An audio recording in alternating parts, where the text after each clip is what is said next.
Right round now, somewhere, someone is standing in a funeral home picking out a casket. Flowers arranged just so. A slideshow of photos playing on a loop. A eulogy printed on cardstock. It feels like the natural, obvious way to say goodbye to someone, but the real answer to how you got here is far stranger than you think. You probably assume ancient humans just left their dead behind, buried them quickly if at all, and moved on. Survival was hard. There was no time for ceremony. That assumption feels reasonable. It is also almost completely wrong. Something remarkable happens in the archaeological record, far earlier than most people realize. Bodies deliberately arranged, red ochre pigment sprinkled across bones, tools, jewelry, and food placed beside the dead, as if preparing them for a journey. This was not an accident. This was intention expressed by beings who did not yet have writing, did not yet have agriculture, and in some cases were not even fully modern humans. Consider the Neanderthal burial sites at Shanidar Cave in modern-day Iraq. Excavations there uncovered a body positioned carefully, with soil analysis revealing high concentrations of pollen clustered around the remains. For decades, this was interpreted as evidence of flowers deliberately placed at the grave, a Neanderthal funeral bouquet. Later, researchers, including work associated with archaeologist Chris Hunt, complicated that picture, suggesting some pollen may have arrived through burrowing animals rather than human hands. But here is what did not get complicated.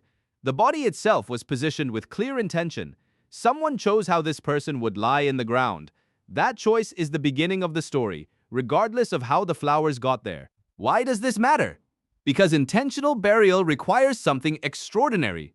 It requires a concept most animals simply do not have. The understanding that a person who is gone will stay gone, permanently. That absence is different from a body merely sleeping or resting. Once a species grasps that difference, everything changes, grief becomes possible, ritual becomes possible, and an entirely new kind of psychological weight enters the picture, one that never goes away again. Think about what that weight actually demands of a group. If your mind now understands that death is permanent, you need some way to process that understanding, or it will grind you down. The anthropologist Paul Pettit has argued that early mortuary practices likely served exactly this function, providing a structured way for a community to confront loss without being paralyzed by it. Ritual in this view is not decoration, it is technology, emotional technology, built centuries before any other kind. Here's where it gets stranger. Some of the earliest deliberate burials include grave goods, objects placed with the body that served no obvious practical use for the living.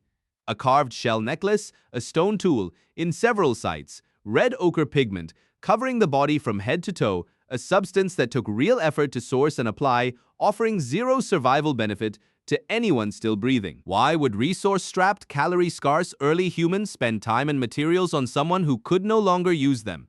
The answer seems to be that the dead were never entirely gone from the group's social world.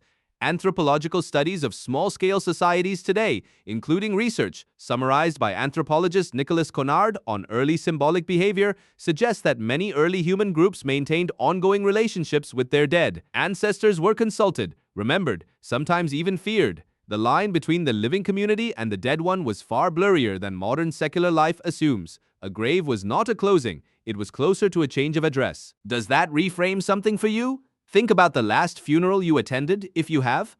The photos on display, the stories people told about the person as if introducing them to a room that already knew them, in a strange way that is still an act of keeping someone present, still speaking to someone who cannot answer, still in the oldest sense of the word, tending a relationship rather than ending one. There is a modern mirror here that most people never notice. Grief researchers, including psychologist George Bonanno, have found that maintaining what is sometimes called a continuing bond with a deceased loved one, talking to them, keeping objects that belong to them, referencing them in daily life, is not a sign of unhealthy attachment or failure to move on, as older psychological models once assumed. For most people, it is a completely normal and often adaptive part of grieving. In other words, the instinct to keep a relationship alive after death is not something modern therapy invented to help people cope. It is something we inherited intact from ancestors who were doing this tens of thousands of years before anyone wrote it down in a textbook. So the flowers at a modern funeral, real or symbolic? The photographs, the objects kept in a drawer that once belonged to someone gone. None of this is new. None of this is even particularly modern. It is an unbroken thread, stretching back to a cave in what is now Iraq. Back further still to the first hominin who looked at a body and understood, with a clarity that must have been almost unbearable, that this person was not coming back, and could not simply be left where they fell. That understanding cost something. It meant carrying a kind of grief no other species on this planet seems to carry in quite the same way. But it also gave something in return. It gave ritual, it gave meaning. It gave a way to say, even to someone who can no longer hear it, that they mattered, and that mattering does not simply stop the moment breathing does. Tonight, somewhere, someone will light a candle for a person who died years ago. They will not think of it as ancient behavior. It will feel personal, private, entirely their own. But in that quiet act, they are doing exactly what a small group of humans did in a cave in Iraq, tens of thousands of years before candles existed at all, reaching towards someone who is gone, refusing, in some deep and very old part of themselves, to let the gap between here and gone feel like the whole story.